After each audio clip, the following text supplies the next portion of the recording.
नमस्कार, मैं हूं सचिन, लेकर हाजिर हूं जो कहेंगे सच कहेंगे।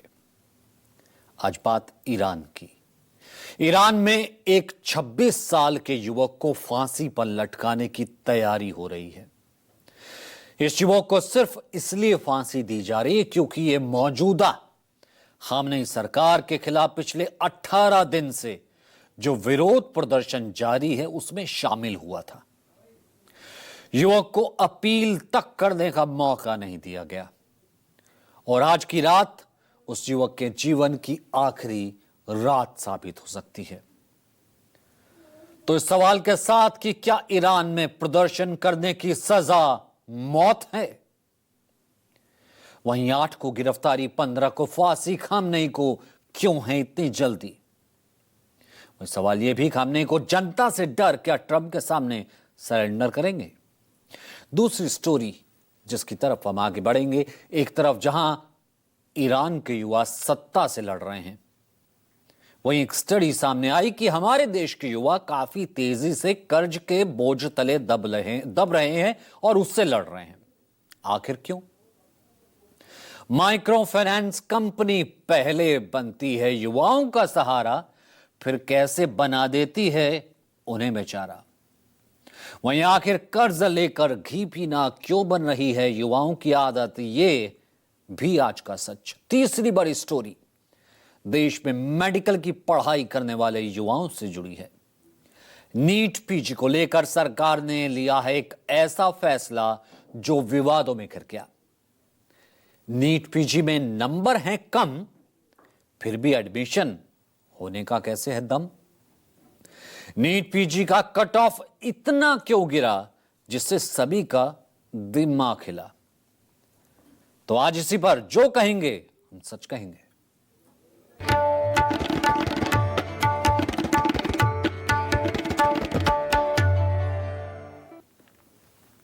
शुरुआत ईरान से। ईरान पिछले कई दिनों से ज़ंजी युवाओं के हिंसक प्रदर्शन की आग में झुलस रहा है। राजधानी तेहरान से लेकर कई शहर इसकी चपेट में हैं। 28 दिसंबर 2025 से शुरू हुआ विरोध प्रदर्शन आज 18 दिन का हो चुका है। इस दौरान सुरक्षा बलों के साथ झड़पों में 2000 से ज्यादा लोग मारे जा चुके हैं। 10,000 से ज्यादा लोग हिरासत में हैं। लेकिन इस बीच ईरान की एक खबर जिसने पूरी दुनिया को हिला दिया। खबर यह कि एक प्रदर्शनकारी युवा को ईरान की खामनेई सरकार फांसी पर लटकाने जा रही है। 26 साल का है यह युवा, प्रदर्शनकारी इरफान सुल्तानी। फांसी पर इसे लटकाया जाएगा।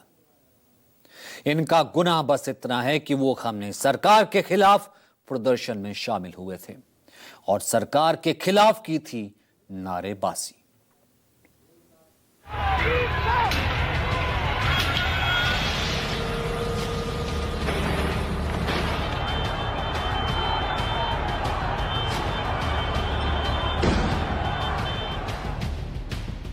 ये 26 साल के युवा इरफान सुल्तानी है। इस युवक को ईरान की खामनेई सरकार फांसी पर लटकाने जा रही है। द गार्जियन के मुताबिक 8 जनवरी को विरोध प्रदर्शन करते हुए इरफान सुल्तानी को गिरफ्तार किया गया था। इसके 3 दिन के भीतर ही 11 जनवरी को उन्हें मौत की सजा सुनाई गई और अब इन्हें कल फांसी पर लटकाया जाएगा। इसके बाद चौराहे पर शव को टांगा जाएगा। ना तारीख पर तारीख और ना ही किसी तरह की कोई कानूनी कार्रवाई। कुछ मीडिया रिपोर्ट्स में कहा जा रहा है कि खामनेई सरकार ने सुल्तानी पर मोहरबे यानी अल्लाह के खिलाफ युद्ध छेड़ने का आरोप लगाया है। ये ईरानी कानून में सबसे गंभीर अपराधों में एक है जिसकी सजा सिर्फ मौत यानी फांसी होती है। यह आरोप आमतौर पर उन लोगों पर लगाया जाता है जो सरकार के खिलाफ विद्रोह या जंग भड़काने के दोषी माने जाते हैं। इरफान सुल्तानी को भी इस आरोप में फांसी की सजा सुनाई गई थी। सबसे हैरानी की बात यह है कि सुल्तानी को अपील या फिर वकील करने तक का अधिकार नहीं दिया गया। इरफान सुल्तानी को ना तो वकील मुहैया करवाया गया और ना ही अपना बचाव करने का मौका दिया गया। परिवार की माने तो उन्हें यह भी नहीं पता कि सुल्तानी को कब और किसने गिरफ्तार किया और कब मुकदमा चलाया गया। परिजनों को सीधे फांसी की सजा मिलने की जानकारी दी गई। परिवार को बताया गया कि फांसी से पहले वो सिर्फ 10 मिनट इरफान से अंतिम मुलाकात कर सकते हैं। जानकारी के मुताबिक इरफान सुल्तानी की बहन पेशे से वकील हैं। उन्हें सजा के खिलाफ अपील भी नहीं करने दी गई और केस लड़ने या सजा को चुनौती देने जैसे सारे मौलिक अधिकार छीन लिए गए। चौंकाने वाली बात यह है कि सरकार की ओर से औपचारिक तौर पर यह तक स्पष्ट नहीं किया गया कि इरफान का गुनाह क्या है, उस पर क्या गंभीर आरोप हैं। इरफान सुल्तानी ईरान की राजधानी तेहरान के फारदिस का रहने वाला है और फारदिस में ही कपड़े की दुकान चलाते हैं। 8 जनवरी को वो ज़ेंज़ी युवाओं के प्रदर्शन में शामिल होकर आज़ादी के लिए नारे लगा रहा था। इसी दौरान उन्हें गिरफ्तार किया गया और अब महज 6 दिन के भीतर फांसी। इरफान सुल्तानी की फांसी ईरान में बिगड़ती आर्थिक संकट को लेकर चल रहे प्रदर्शनों से जुड़ी पहली फांसी होगी। तो ये देश ऐसे ही चल रहा है, अपने ही मर रहे हैं। द गार्जियन की रिपोर्ट के मुताबिक चीन के बाद ईरान दुनिया में सबसे अधिक लोगों को फांसी देने वाला देश है। नॉर्वे स्थित ईरान मानवाधिकार समूह के मुताबिक पिछले साल ईरान ने कम से कम 1500 लोगों को फांसी दी। हालांकि मौजूदा हिंसक प्रदर्शनों में इरफान सुल्तानी की फांसी पहली जरूर है, मगर ईरान में अब तक हजारों लोगों की हत्या की जा चुकी है। तो कुल मिलाकर यह संख्या हजारों तक पहुंच चुकी है। ईरान से जुड़े मामलों को कवर करने वाली ब्रिटिश वेबसाइट ईरान इंटरनेशनल का दावा है कि ईरान में बीते 17 दिनों में 12,000 प्रदर्शनकारियों की हत्या की गई है। मारे गए ज्यादातर लोग 30 साल से कम उम्र के थे। वेबसाइट पे दावा किया गया कि ज्यादातर हत्याएं 8 और 9 जनवरी की रात को हुई। उस दौरान का एक वीडियो भी सामने आया जिसमें राजधानी तेहरान में एक अस्पताल के बाहर लाशों का ढेर लगा है और उस ढेर में परिजन अपनों की तलाश कर रहे हैं। वेबसाइट ने इसे ईरान के आधुनिक इतिहास में अब तक का सबसे बड़ा हत्याकांड बताया, जबकि रॉयटर्स न्यूज एजेंसी ने ईरानी अधिकारियों के हवाले से मरने वालों की संख्या बताई महज 2000। रिपोर्ट में दावा किया गया कि ज्यादातर हत्याएं रेवोल्यूशनरी गार्ड्स और बसीज फोर्स ने गोलीबार कर की और यह सब सुप्रीम लीडर अली खमेनी के आदेश पर हुआ। और सरकार अपने इस अपराध को इंटरनेट और कम्युनिकेशन को ठप करके दुनिया से अब छिपा रही है। लेकिन इरफान सुल्तानी की फांसी को खमेनी सरकार छिपा नहीं पाई। खबर अमेरिकी राष्ट्रपति डोनाल्ड ट्रंप तक पहुंची। ईरान की खमेनी सरकार से खार खाए बैठे ट्रंप ने सख्त लहजे में चेतावनी दे दी। ट्रंप ने अपने सोशल मीडिया प्लेटफॉर्म ट्रुथ के जरिए कहा कि अगर विद्रोह में शामिल लोगों को खमेनी सरकार फांसी देना शुरू करती है तो अमेरिका इसका कड़ा जवाब देगा। साथ ही ट्रंप ने प्रदर्शनकारियों का समर्थन करते हुए ईरान की सरकारी इमारतों पर कब्जा करने की भी सलाह दी। ईरान के देशभक्त प्रदर्शन करते रहे और अपनी संस्थाओं को अपने कब्जे में लें। जो लोग प्रदर्शनकारियों की हत्या कर रहे हैं और गाली दे रहे हैं, उनके नाम नोट कर लो। उन्हें इसकी भारी कीमत चुकानी पड़ेगी। मैंने ईरान के अधिकारियों के साथ होने वाली सभी बैठकों को रद्द कर दिया है। जब तक प्रदर्शनकारियों की हत्याएं बंद नहीं होती तब तक कोई बातचीत नहीं होगी। मदद रास्ते में है। तो अमेरिका की धमकी पर ईरान ने पलटवार किया। ट्रंप के बयान पर ईरान की सुप्रीम नेशनल सिक्योरिटी काउंसिल के सचिव अली लारिजानी ने हमला बोला। उन्होंने आरोप लगाया कि ट्रंप और इजरायल के प्रधानमंत्री बेंजामिन नेतन्याहू ईरान के लोगों के हत्यारे हैं, हत्या के जिम्मेदार हैं। उन्होंने अपने सोशल मीडिया हैंडल एक्स पर लिखा कि हम ईरान के प्रमुख हत्यारों का नाम सार्वजनिक करते हैं। पहला है ट्रंप, दूसरा नेतन्याहू। यानी अमेरिका और ईरान के बीच बातचीत की संभावना अब ना के बराबर हो गई है, खत्म हो गई है। अब शीर्ष नेतृत्व ने सोशल मीडिया पर एक दूसरे पर सीधा प्रहार शुरू कर दिया है। इन सब के बीच सवाल उठता है कि इरफान सुल्तानी को फांसी की सजा देने के मायने आखिर क्या हैं? आखिर क्यों खामनेई सरकार इतनी कठोर सजा एक प्रदर्शनकारी को देने जा रही है? आइए समझते हैं मेरे वरिष्ठ सहयोगी संजीव त्रिवेदी से। इरफान सुल्तानी को पकड़ा गया 8 तारीख को और 11 तारीख को उसे फांसी की सजा सुना दी गई। ये पूरा मामला अजीब है क्योंकि इरफान सुल्तानी को न उसके अपराध के बारे में बताया गया और न ही उसे किसी वकील की सहूलियत मुहैया कराई गई।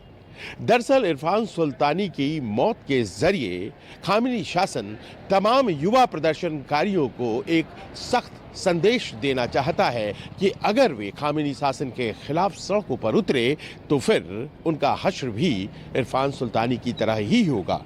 साथ ही साथ खामेनी शासन यह साबित भी करना चाहता है कि अब पहले वाली बात नहीं है और ईरान में सत्ता का कंट्रोल उसके हाथों में एक बार फिर से आ गया है और अगर कोई सड़कों पर उतरकर उसका विरोध करेगा तो उसका हश्र भी सुल्तानी की तरह ही होगा। तो एक तरफ जहां ईरान के युवा सरकार के खिलाफ विरोध प्रदर्शन पर उतारू हुए हैं, सड़कों पर उतरे हुए हैं, वहीं बात करते हैं अब हमारे देश के युवाओं की। आज की दूसरी बड़ी स्टोरी की। हमारे देश का युवा कर्ज के तले दब रहा है, यह है दूसरा सच। देश में एक पुरानी कहावत है कि जितनी लंबी चादर हो उतने ही पैर पसारने चाहिए, लेकिन लोन या कर्ज से जुड़ी जो रिपोर्ट अब हम आपको दिखाने जा रहे हैं उसे देखने के बाद आप भी कह उठेंगे कि अब लोग शायद चारवाक के सिद्धांत कि जब तक जिए सुख से जिए, कर्ज लेकर घी पिए, इसे मानने लगे हैं क्या? ऐसा हम इसलिए कह रहे हैं क्योंकि बीते कुछ सालों में बैंक लोन के मामले तेजी से बढ़े हैं। अब इसकी गिरफ्त में सबसे ज्यादा मिडिल क्लास और युवा क्लास आया है। भारत के हर व्यक्ति पर औसतन 4.8 लाख रुपए का कर्ज है। मार्च 2023 में यह 3.9 लाख रुपए था। बीते 2 साल में प्रति व्यक्ति कर्ज 23% की इसमें बढ़ोतरी होती चली गई। थोड़ा सा आपको विस्तार से बताते हैं इस स्टडी को कि कैसे बढ़ता कर्ज देश की जीडीपी के लिए भी कितना घातक है। एक दशक में देश की जीडीपी में घरेलू लोन का हिस्सा 26% था, बढ़कर 42 हो गया। बड़ी संख्या में लोग कर्ज लेने लगे। बैंकों से जितना भी लोन लिया जाता है उसका करीब 32.7% कर्ज अब पर्सनल लोन है, जो कृषि उद्योगों के द्वारा लिए गए लोन से बहुत ज्यादा है। और बैंक से जो पर्सनल लोन लिया जा रहा है उनमें से 55% लोन का इस्तेमाल लोग किस लिए ले रहे हैं? रोजमर्रा की जरूरतों के लिए, लाइफस्टाइल के लिए, जीवन शैली के लिए उस पर खर्च कर रहे हैं। यानी कर्ज संकट लगातार भारत में बढ़ रहा है। पहले लोग कभी कभार कर्ज लेते थे, लेकिन अब महीने की जरूरतों के हिसाब से कर्ज ले रहे हैं, वो भी पूरी नहीं हो पा रही। और कुछ ऐसा ही दावा एक्सपर्ट पैनल नाम की संस्था अपने सर्वे के आधार पर जारी की गई रिपोर्ट में कर रही है।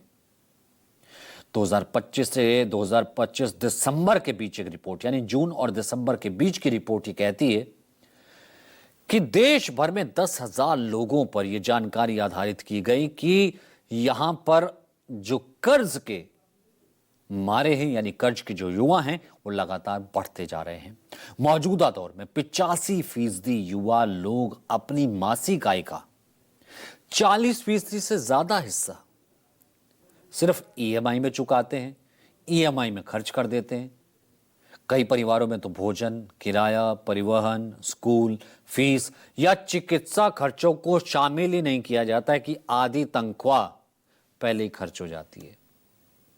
खासकर 35,000 से 65,000 रुपए कमाने वाले मिडिल क्लास और लोअर मिडिल क्लास के लोग 28 से लेकर के 52,000 रुपए तक की तो ईएमआई दे रहे हैं हर महीने। अब इस स्थिति में बजट बनाना अपनी पसंद का मसला नहीं है, बल्कि किसी तरह यह है कि गुजर बसर का जरिया बन गया है। सर्वे ये भी बताता है करीब 40% लोग खर्च चलाने के लिए क्रेडिट कार्ड बदलते रहते हैं। एक पूरा हो गया, दूसरा ले लिया, इस तरह से चेंज कर लेते हैं। 22% लोग अपने दोस्तों पर निर्भर हैं, रिश्तेदारों से कर्ज मांगते हैं।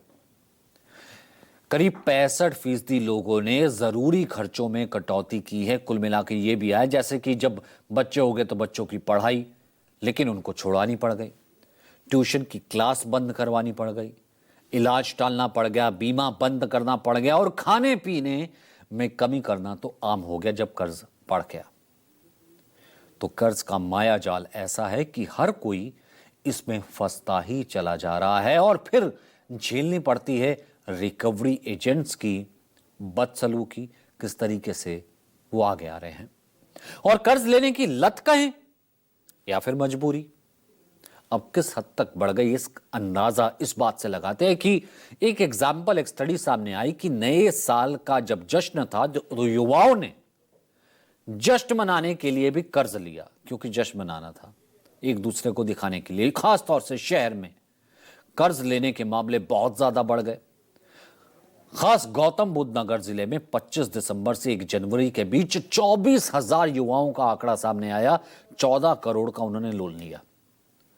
क्रेडिट कार्ड के जरिए नो कॉस्ट ईएमआई चल रही है, उसके जरिए लोन ले लिया कि पार्टी करनी है, अभी ले लो, फिर उसके बाद पे लेटर वाला एक ऑप्शन है, उसके जरिए लोन ले लिया। युवाओं ने 6 महीने से लेकर 1 साल तक की ईएमआई बनवा ली, लोन ले लिया एक मुश्त जो है पार्टी करने के लिए। ईएमआई फरवरी से शुरू होनी थी, लोन ले लिया। युवाओं ने hotel, bar, club, entry fee, online cake, pool, night out party, इस जगह ये सारा का सारा पैसा जो लोन लिया था खर्च कर दिया और अब खुद को बांध लिया ईएमआई में। उसके लिए मैंने भी अप्लाई किया, 4 लाख रुपए का लोन के लिए अप्लाई किया है मैंने। ये तो है कि इसमें लॉस तो है क्योंकि ईएमआई हमारी ज़्यादा जाती है, तो जितना लोन से बचे उतना अच्छा है, बट ये कि नीड हो तो लेना पड़ता है। जैसे आजकल का लाइफस्टाइल है और काफ़ी ज़्यादा लोग ये सब चीज़ों में बिलीव करने लगे हैं कि पार्टी करनी है या घूमने जाना है, फैमिली के साथ टाइम स्पेंड करना है। काफ़ी बिजी लाइफ है। अगर आप दिल्ली, नोएडा या फिर गुड़गांव की बात करेंगे तो यहाँ आदमी के पास टाइम नहीं है, वो वर्किंग है, उसको अपनी फैमिली के साथ टाइम स्पेंड करना है। मुश्किल से छुट्टियों में 2-4 दिन का उसको टाइम मिलता है। तो अगर ये फैसिलिटी अवेलेबल है तो क्यों ना यूज़ किया जाए, और ये काफ़ी हद तक सही है। बस मैं एक बात कहना चाहूँगा, लायबिलिटीज़ इतनी ज़्यादा भी ना हो कि आप उसमें फंस के रह जाएं। ईएमआई की जिंदगी मतलब अगर आप उसको बर्डन मानोगे तो बर्डन है, पर मेरे को तो नहीं लगता ईएमआई बर्डन है।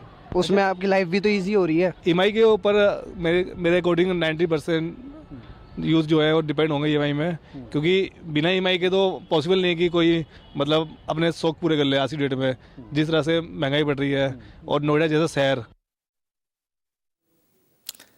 अब जिस कर्ज की हम बात कर रहे हैं या फिर जिस कर्ज की युवा बात कर रहे हैं, ये ज्यादातर अनसिक्योर्ड लोन होता है, यानी आसानी से मिल जाता है। इसके बदले कोई गारंटी नहीं लेनी पड़ती, कोई गारंटर नहीं लाने पड़ते, गवाह नहीं लाने पड़ते।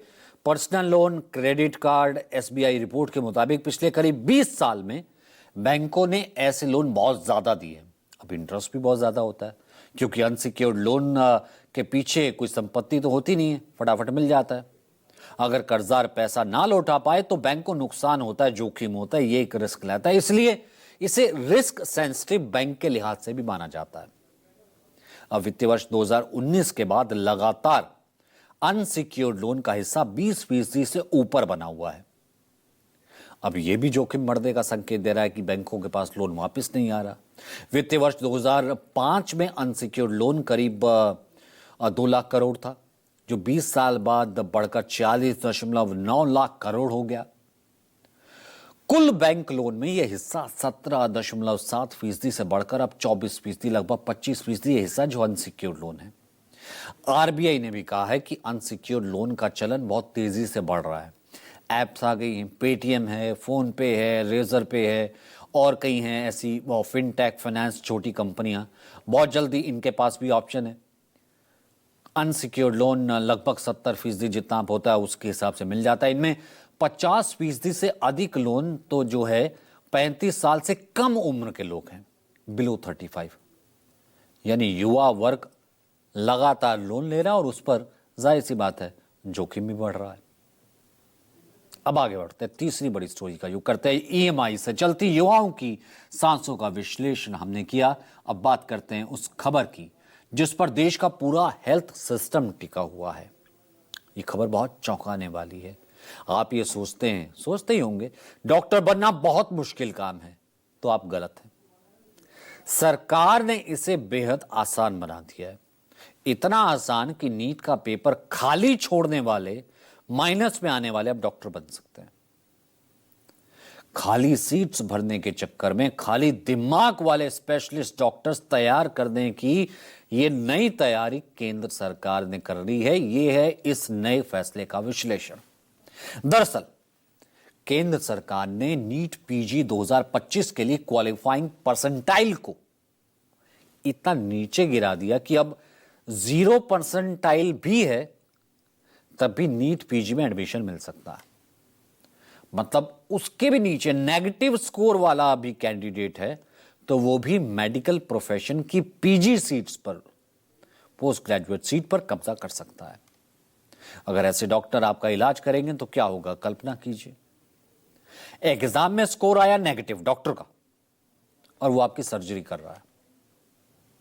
अब हार्ट की जगह किसी और चीज का ऑपरेशन हो जाए तो आप चौंकिएगा नहीं, क्योंकि मार्क्स नेगेटिव हैं। क्योंकि सरकार ने जो मापदंड तय किए हैं ये इस लिहाज से हम कह रहे हैं, उससे लगता है मेडिकल प्रोफेशन में टैलेंट और काबिलियत अब शायद वैकल्पिक होने जा रहा है। कैसे, ये समझिए। देश की सबसे अहम मेडिकल प्रवेश परीक्षाओं में शामिल नीट पीजी 2025 को लेकर केंद्र सरकार और national board of examination in medical sciences यानी NBEMS ने एक ऐसा फैसला किया है जिसने पूरी मेडिकल बिरादरी को चौंका दिया। नीट पीजी 2025 को तीसरे राउंड की काउंसलिंग के लिए क्वालिफाइंग कट ऑफ में अभूतपूर्व कटौती कर दी गई है।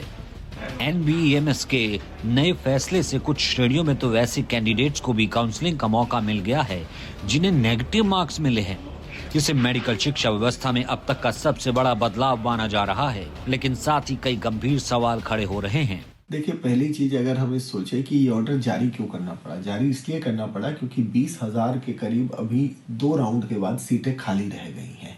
तो इसमें lack of infrastructure, lack of facility, इसकी कमी को छुपाने के लिए आप एकेडमिक से कॉम्प्रोमाइज कर रहे हैं। आज एम्स में सीटें खाली क्यों नहीं है, बाकी जगह खाली क्यों जा रही हैं, आप उस खामी को छुपाने के लिए क्वालिटी नंबर की कमी कर रहे हैं।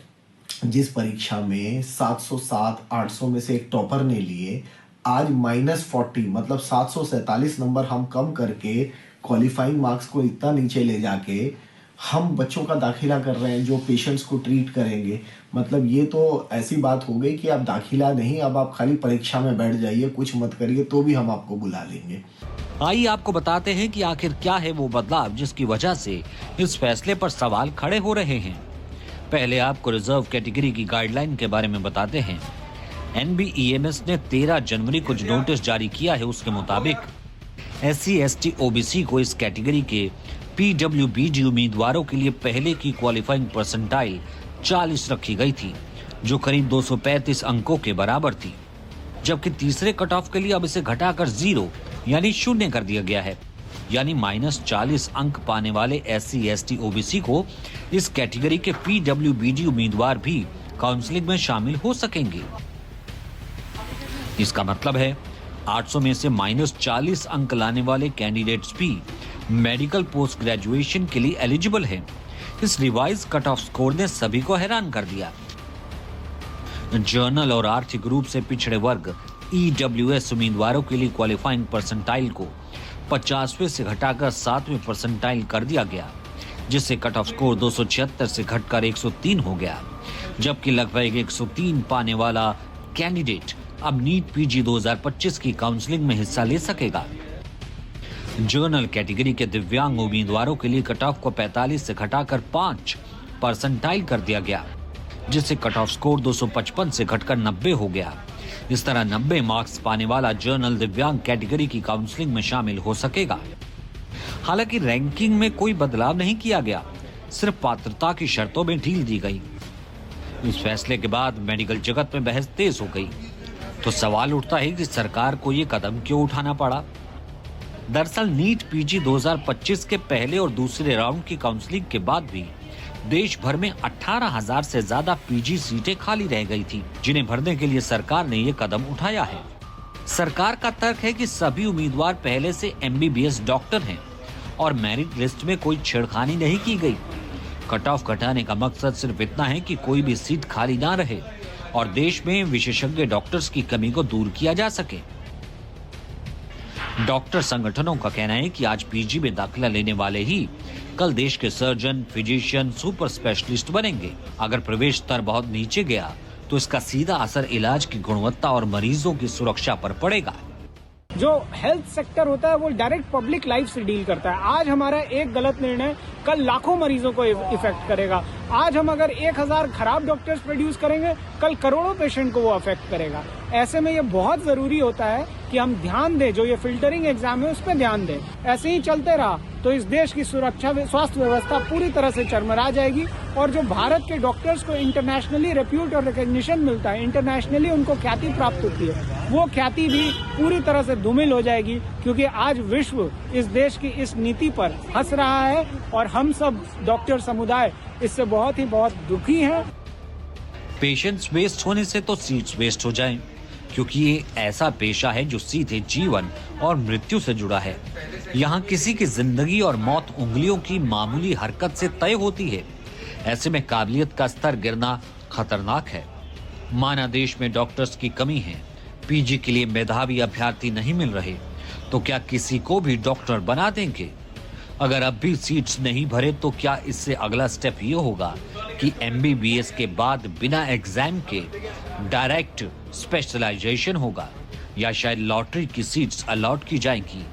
ये फैसला सीट्स भरने का है या मेडिकल सिस्टम को खोखला करने का? तो देश के सैकड़ों ऐसे सरकारी, प्राइवेट, डीम यूनिवर्सिटी और ऐसे सेंट्रल यूनिवर्सिटीज में एमडी, एमएस और पीजी डिप्लोमा की हजारों सीटें। नीट पीजी स्कोर के आधार पर ही इन कॉलेजेस में ऑल इंडिया कोटा, राज्य कोटा, डीम्ड और सेंट्रल यूनिवर्सिटीज और अन्य सीटों के लिए काउंसलिंग होती है, प्रोसेस है। हर बार मेडिकल कोर्सेज की पीजी सीटें खाली रह जाती हैं। अब एक्सपर्ट से कहते हैं कि सीटें खाली रहने के पीछे कारण बहुत से होते हैं। बड़ी वजह जो मानी जाती, देश भर में हाल ही के सालों में जो प्राइवेट मेडिकल कॉलेजेस खुले हैं उनकी भारी फीस है, इसलिए खाली रह जाती है। कुछ राज्यों में लंबा और सख्त बॉन्ड सिस्टम है, यानी कानूनी जोखिम है, इस वजह से ये खाली रह जाती है, एडमिशन नहीं लेते। सर्जरी और एनेस्थीसिया जैसी शाखाओं में अत्यधिक वर्कलोड है। जूनियर डॉक्टर्स की कठिन ड्यूटी कंडीशंस है, इसलिए वो एडमिशन नहीं लेते। ये सभी वजह हैं जो कि छात्रों को कई ब्रांचेस से दूर रखती हैं। अब माना जा रहा है कि मेडिकल इंफ्रास्ट्रक्चर की कमी, करोड़ों की फीस, इस कारण से प्राइवेट मेडिकल कॉलेजेस में एडमिशन नहीं मिल पाता। ज्यादा फीस के कारण कई काबिल जो एमबीबीएस डॉक्टर्स होते हैं वो भी पीजी में, पोस्ट ग्रेजुएट कोर्सेज में एडमिशन नहीं ले पाते। अब उससे भी सीटें खाली रह जाती हैं। अब रीजन इसका ये देते हैं, तर्क ये देते हैं कि केंद्र सरकार के इस नए फैसले से इन कॉलेजेस की चांदी हो जाएगी, यानी कहीं ना कहीं इसे प्राइवेट मेडिकल कॉलेजेस के जो नेक्सस है उससे भी जोड़कर देखा जा रहा है। विशेषज्ञों का तर्क है कि अगर सरकार परसेंटाइल घटाने की बजाय फीस कम कर देती तो जाहिर सी बात है और ज्यादा डॉक्टर्स आते और ज्यादा डॉक्टर्स को एडमिशन मिलता। तो कुल मिलाकर के आज ये जो चेंजेस हुए